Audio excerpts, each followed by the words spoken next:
I am in shock. I am in shock. The Indiana Fever just beat the Aces. The first win for the Indiana Fever against the Las Vegas Aces since I was 22 years old. Aces MVP to refs, Fever is MVP, and Alyssa Smith. You're not wrong. You're not wrong. I predicted it right. I predicted the game right. I am 3 for 17. 3 for 17. And by the way, based on my predictions, Fever are 9-8. I predicted this game right. I predicted the Fever win.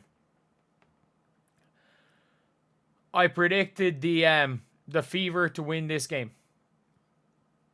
And lads, I did not even think they were going to do this. They basically beat them by 30. Becky Hammon pulled the plug halfway, like 2 minutes into the fourth quarter.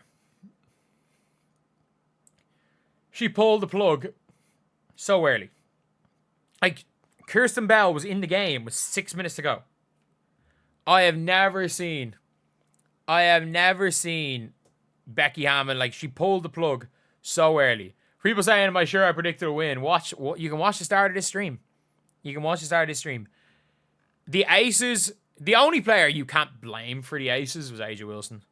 Like, she was fine. She was good. She had 29 points. Yes, did a significant amount of those 29 points come off phantom fouls?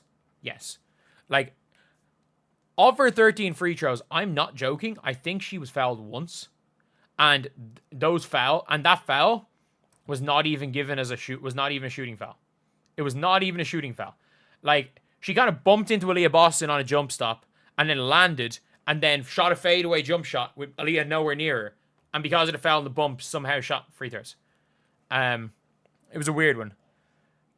We got point guard with more turnovers than points and assists combined. More turnovers than points and assists combined. We got point guard, aka point fraud. And remember, this is probably who the WNBA player said was also better than Caitlin Clark. They said I'm pretty confident they said she was better than Caitlin Clark. Like, Angel Wilson, again, thankfully she did not have more free throws than the Fever, but there was a stage where she had more free throws than the Fever. Thank you, James, for the $5. Really appreciate it. This was the Indiana Fever team we hoped to see. This was the team we hoped to see. And by the way, like, I thought they did a really good job on Angel Wilson.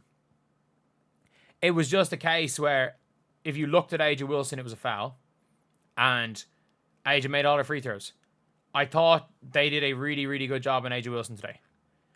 And Alyssa Smith for them is legitimately one of the 5 worst players in the WNBA.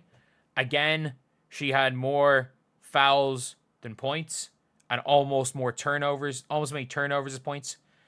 Alyssa Smith is legitimately one of the worst players in the WNBA, and they gave up a first for her. Dana Evans, I mean, at least she tried. Kia Stokes just can't play basketball.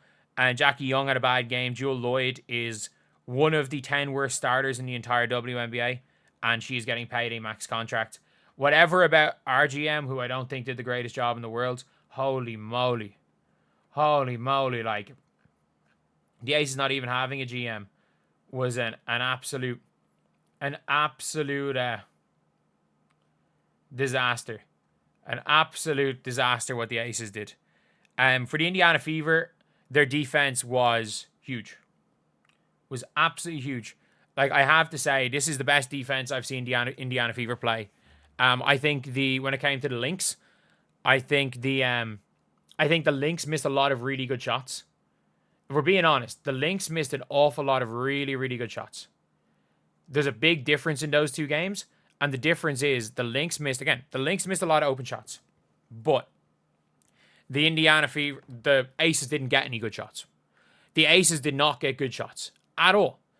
Whereas the Lynx missed a lot of open, the Aces, it was a case where the Fever missed more open than the Aces. The Fever missed more open layups than the Aces. The Fever couldn't make a layup in the second half. Sophie Cunningham blew a fast break layup. Kelsey Mitchell with 25 points, plus 19, 9 of 18 from the field, 4 of 6 from 3. Kelsey Mitchell missed like 3 open layups. Kelsey Mitchell could have had 31. Aaliyah Boston there with 20 points in 23 minutes. 7 boards. She was killing A'ja. Like, Aaliyah was better than A'ja Wilson. Regardless of what you want to say about the box score, Aaliyah was better than A'ja Wilson. Lexi was fine. I thought Natasha Hare was good in the minute she played. And I want to give a special shout out to Michaela Timpson. You can see it. You can see the player there. She scares the bejesus out of people on defense. She just lifts her arm up and people are like, oh shit. Like, she'll hedge out. And it's not like she's the fastest on her feet. She'll just hedge out and stick her arm out. And her arm looks like it stretches the whole length of the floor. And they're like, oh dear God. Oh dear God. Like, I don't even know. I don't even know what to say. I don't even know what to say about Timpson. Like, she does a lot of little things. Is her court awareness great? No. Is she foul prone? Yes. She is foul prone. Her court awareness isn't great. She has 2 steals. She have 2 blocks or 1 block. She had 2 steals and a block. Got a layup and was +7. Like, she is a fantastic player. Again, Sophie does a lot of the little things, even when she's not playing well. It is what it is. Ari McDonald, though, best backup point guard. She's going to be the best backup point guard in the league. She's going to be the best backup point guard in the league. The energy that she brings. The energy that she brings. And again, we're now in a situation where if Caitlin's having a bad game, like you saw here again, Colson played 20, Ari played 30. So you can play Colson 5 or 6. You can play Ari 15, and then you can play Caitlin 30. Like, I don't care about Caitlin Clark's stat line at the end of the day. I think Caitlin Clark will be better as a 30-minute-a-game player for the rest of the season. I think 30 minutes of Caitlin with 15 minutes of with 10 minutes of Ari running the 1 and 5 minutes with them both on the floor. And we saw Ari playing the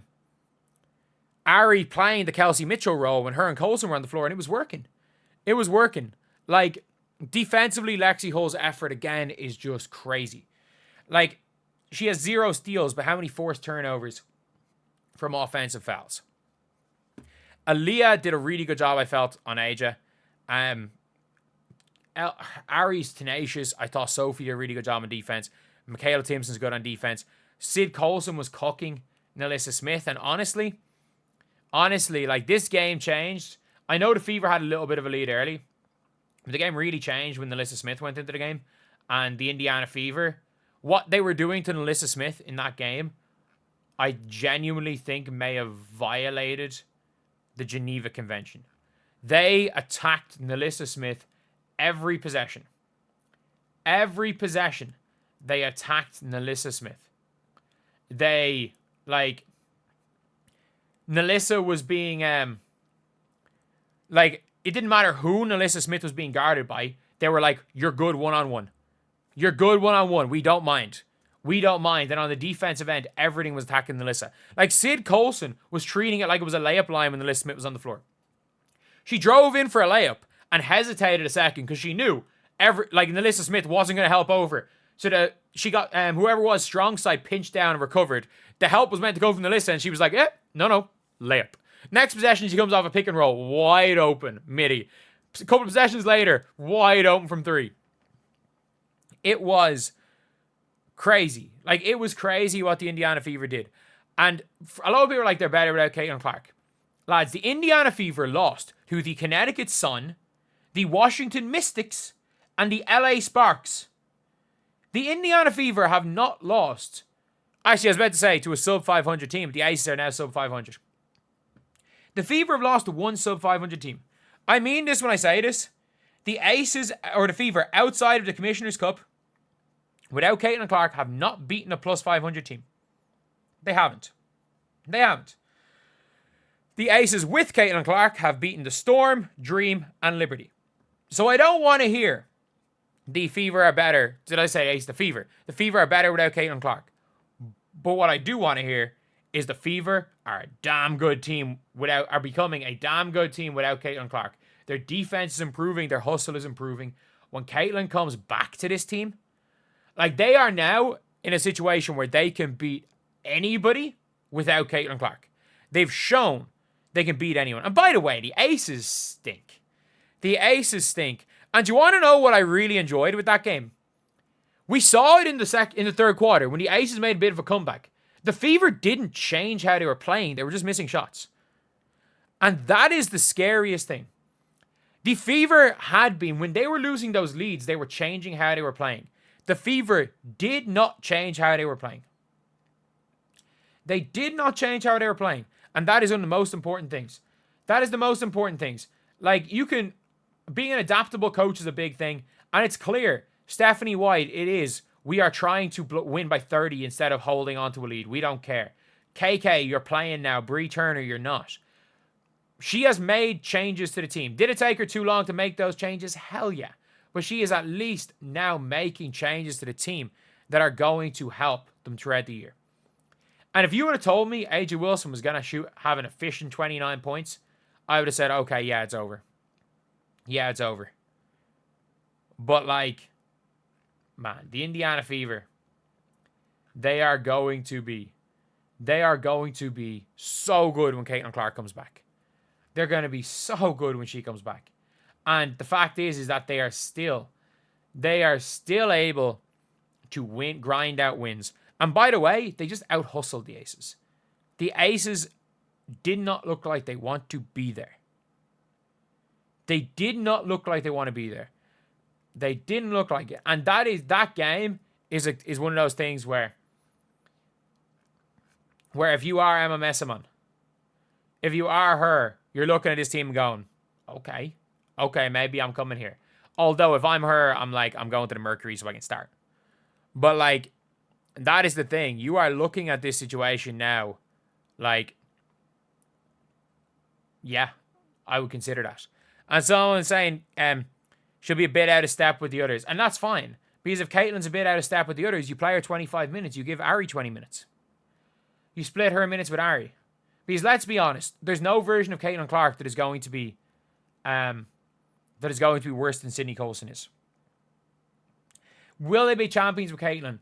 I don't think they have it in them to win a best-of-7 series against one of the Liberty or the Lynx. I don't think they have it in them for a best-of-7. But I do think if they end up in the 7 or 8 seed, they could beat either of them in a best-of-3 in round 1. I think they can beat either of them in a best-of-3. I think they can beat anyone. I think they can. But, yeah, that is a big one.